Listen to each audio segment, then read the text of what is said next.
కోటేశ్వరరావు గారు, రాత్రి మీ అబ్బాయి చేసిన భాగోతం తెలుసా? ఏం చేశాడు ప్రెసిడెంట్ గారు?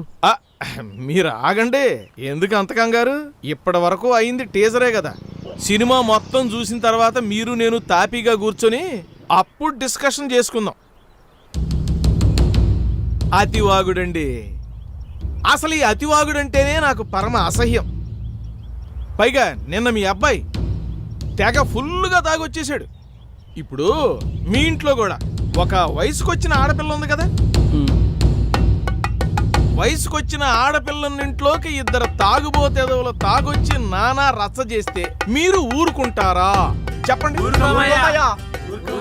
తాగేసొచ్చిందే కాకుండా అల్లరి కాల్ చేయడం, అబ్బో చెప్పలేమనుకోండి ఆ చిందులు చికాకులు.